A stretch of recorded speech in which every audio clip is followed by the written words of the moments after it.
Al-Muallim stresses that combating terrorism is a duty of every Syrian citizen.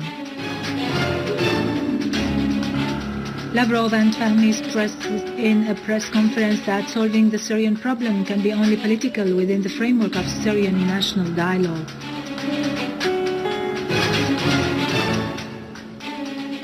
Russia submits a draft resolution at the UN concerning the humanitarian situation in Syria as an alternative for the Western one.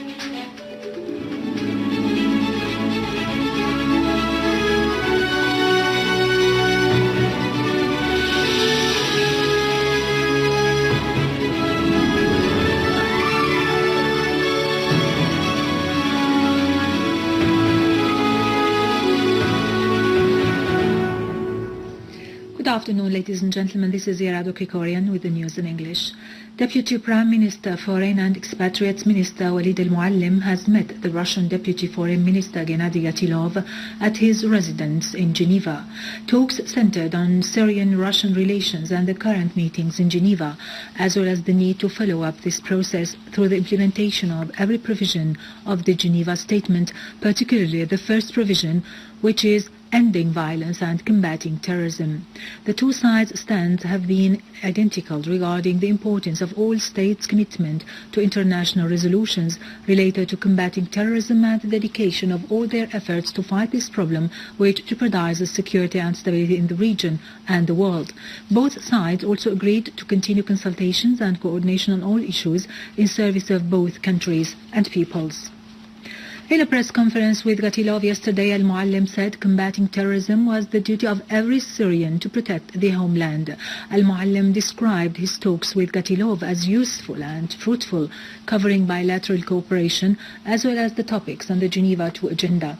He said a mutual understanding was reached on how to achieve progress in the dialogue at the conference in implementation of the Geneva I document, which should be discussed one provision after the other.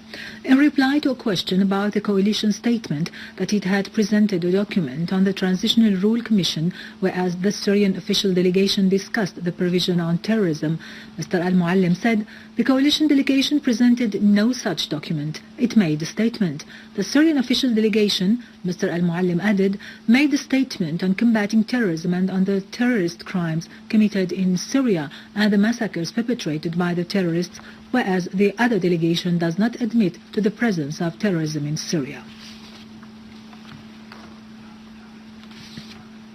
On his part, Gatilov said a political solution was the only way to solve all problems in Syria, put an end to violence and terrorism, and create the appropriate circumstances for a prosperous future for Syria.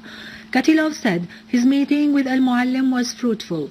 In reply to a question by Sana's correspondent on Russia's stand concerning the provision on ending the violence and combating terrorism, Gatilov said, "Our stand is steady, namely that terrorism is a very grave threat. We realize how dangerous terrorism is, not only for the Syrian people, but for the region as a whole," Gatilov affirmed. "We have always warned that there is a terrorist threat in Syria and that this threat is spreading on a wide scale and that we are exerting efforts to fight it," he added.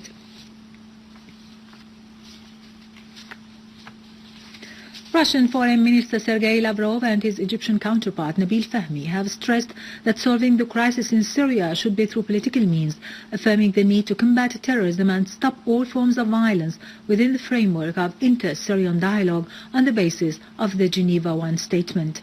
In a press conference following talks with Fahmy in Moscow today, Lavrov said, "The meeting particularly focused on solving the issues and questions related to terrorism.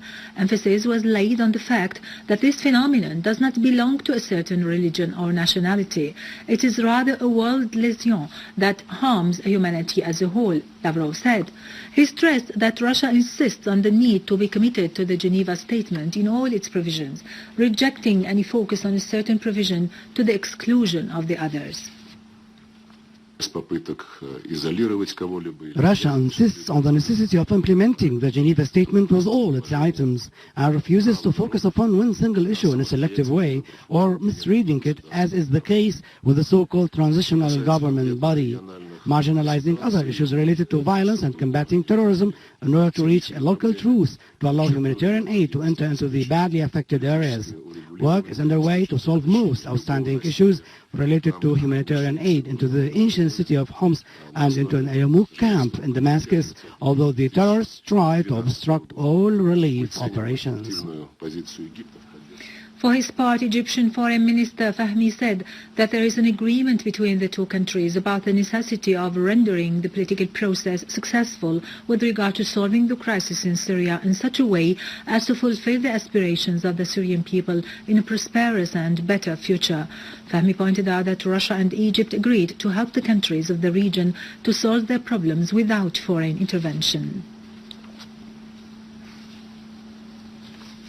Russia submitted a draft resolution to the UN Security Council on the humanitarian situation in Syria a day after the proposal of a similar Western-backed resolution declined by Moscow and Beijing, given that it undermines the humanitarian efforts in Syria. According to Russia Today website, Alexei Zaitsev, press attaché of the Russian mission at the UN, confirmed the submission of the draft resolution, stressing that it is an alternative of previous set by Australia, Jordan and Luxembourg, and backed by Britain, the USA and France. Zaitsev did not reveal details related to the content of the resolution, as it is expected that the UNSC will discuss both resolutions during the upcoming days for conducting a unified text for the resolution.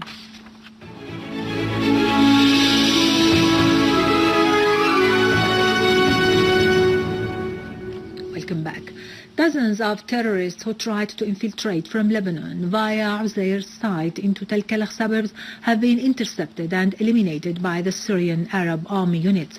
The arms and ammunition which they were trying to get into Syria in favor of the terrorists in Azara village in Homs suburbs were also destroyed.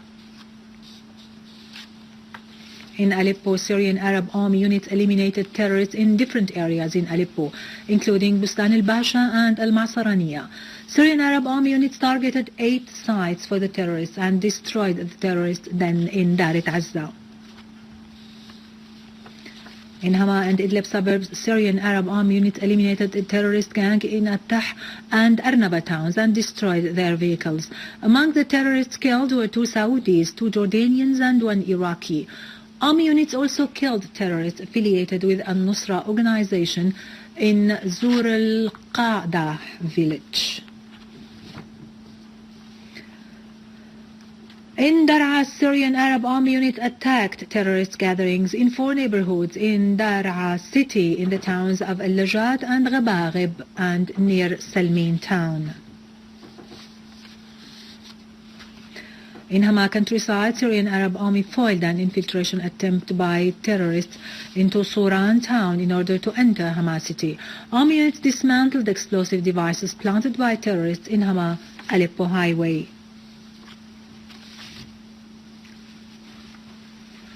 Homs Governor Talal Barazi has said that the process of the evacuation of the besieged civilians and the flow of humanitarian assistance rendered to the civilians who want to remain in the area has been extended. Moreover, the cases of 70 people between 15 and 55 years old have been settled and they have been evacuated from the ancient part of Homs.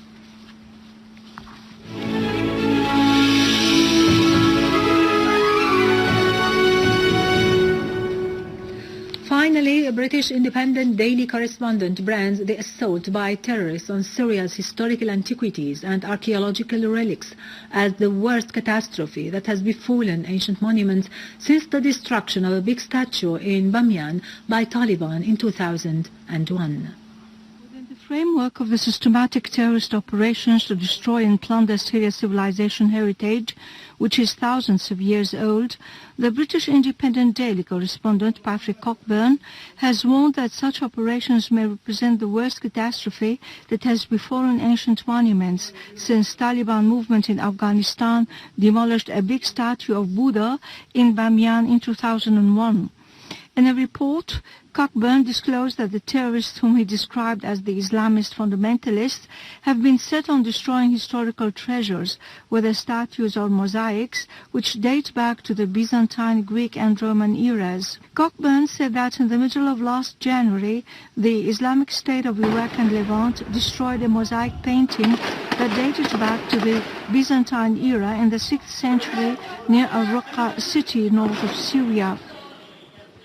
The Islamist fundamentalists also destroyed other sites that included carvings in a Roman cemetery in the governorate of Aleppo.